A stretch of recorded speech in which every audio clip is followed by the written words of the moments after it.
guys, Z here from Virginia Grace Living. So it's hot out here. I'm already sweating, but I got some work I need to do. So I haven't been making a lot of videos lately, so I figured, well, this would be a good thing to make a video of.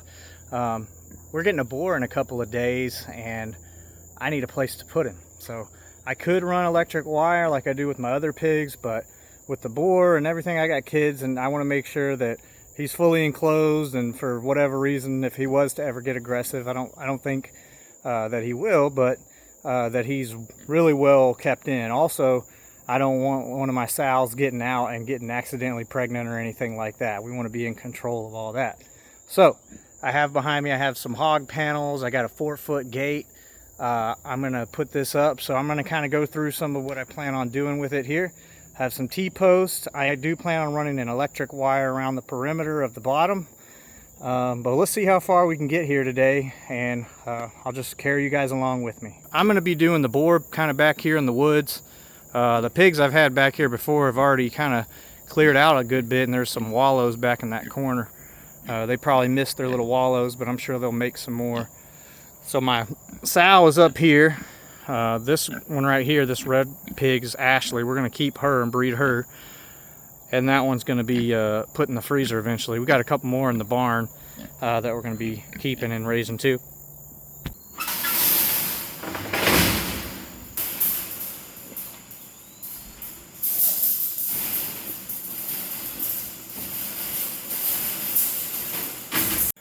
So I have it outlined here.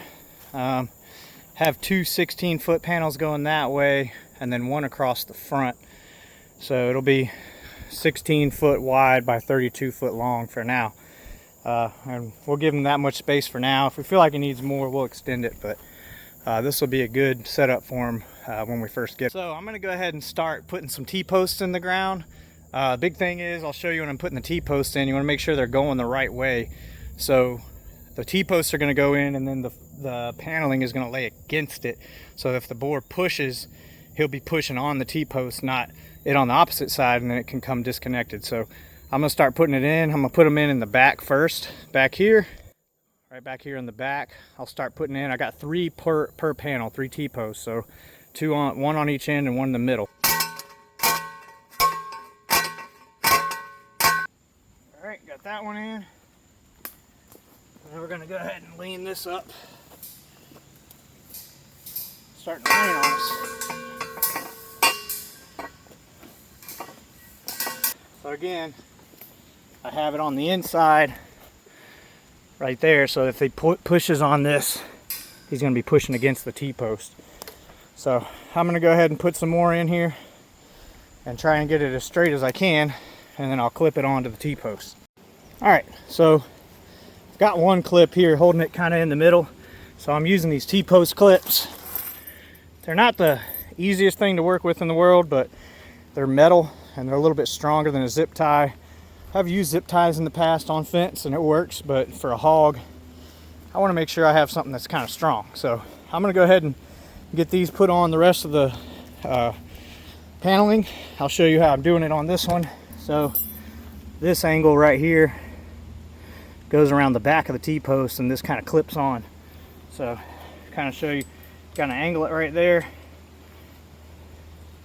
come around back and twist that around, push it on. Sometimes you got to help it out with something. I got a stick right here. I'm going to kind of push that down, and that's on there pretty good. We're going to go ahead and get the rest of them on. All right, we're going to go ahead and go all the way around and get these pieces up now. I'm probably do that on like a hyperlapse type video, because no need to see every little bit. You kind of get the idea with this one, so I'll just kind of show you up close. So I've got these clips on right here. I got 3, so top, middle, bottom. So this is not going anywhere, and like I said, if that boar pushes, he's pushing against the T-post, and that way he won't pop that paneling off. So I'm gonna go ahead and get these up the rest of the way, and then I'll show you what I'm going to do down here at the end for the gate.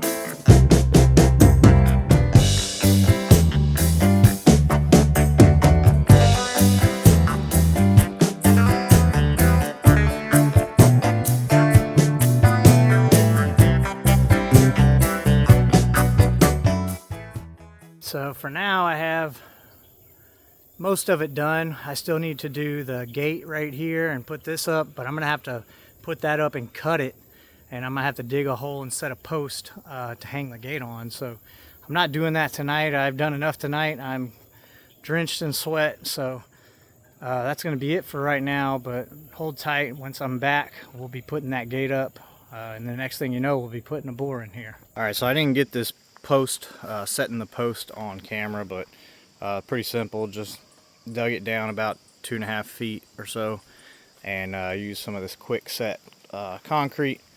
It's set good now, not going anywhere. So now it's time to kind of finish this up. I got to pull this together right here, cut that panel, hang this gate, and I would like to run a hot wire around the middle. We'll see if I get to that right now. I don't know. We have to go get the bore this morning, so I'm a little bit behind on that. Just changed the oil in my truck, so I got a lot of stuff going on, but we'll see what we can get through, and then we'll go grab the bore and introduce him to his new pen. All right, so then right here, I'm gonna have to trim that section along this post. So before I fasten it on here, I'm gonna kind of cut this part.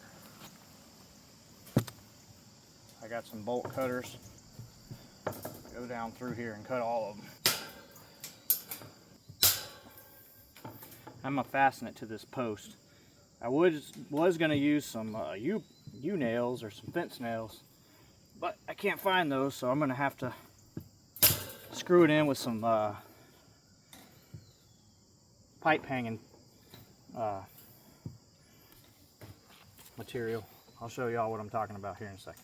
This stuff right here is made for hanging pipes, but it works good for lots of little random projects. So I'm gonna put that on there, screw in some screws, and then cut this, and we'll be set.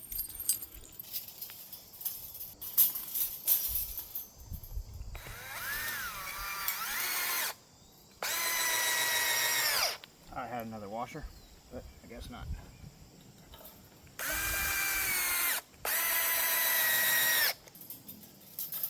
You could cut this, everything, you know, one, but I'm just gonna run this straight down and cut it at the bottom. Give it a little bit more strength that way.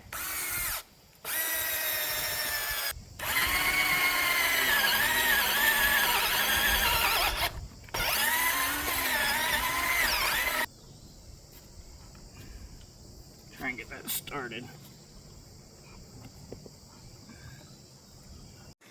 All right, so I got the gate on. Didn't get all that on camera. I was kind of running behind on time, so basically just drilled some holes here and hung those J-bolts. Got the gate on, got it chained right there. I haven't had time to run the hot wire yet, but I'll do that soon. This is our new Boar here. I guess they already named him Wilbur.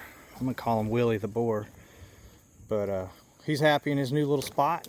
It's actually a little bit more room than, quite a bit more room actually than where he came from. He was in a little bitty run about half the size of this. So that's it right there, and yeah. I haven't. Did you buy this? I haven't.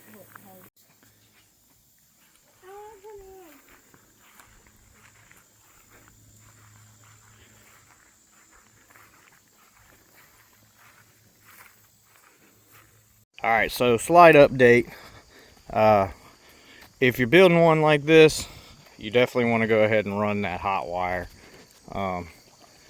He became well acquainted with us yesterday after we introduced him to this pen. He decided he was going to climb over. So while it may work for some folks, this is where he bent it kind of.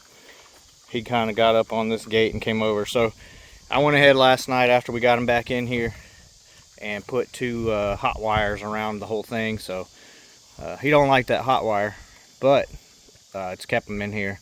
And this morning we've made up, and I got him some melons that didn't quite look right, but they look good for pig consumption.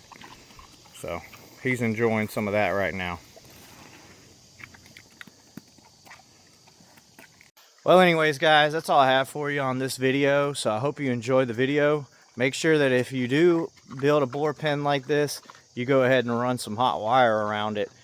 Maybe if I would have done cattle panels higher, it would have made a little bit of a difference, but Willie's got a mind of his own, so he likes to be a little bit of a troublemaker. But he's a nice boar. He's not mean or aggressive or anything, so we'll work out just fine. So anyways, guys, thanks for watching, and God bless.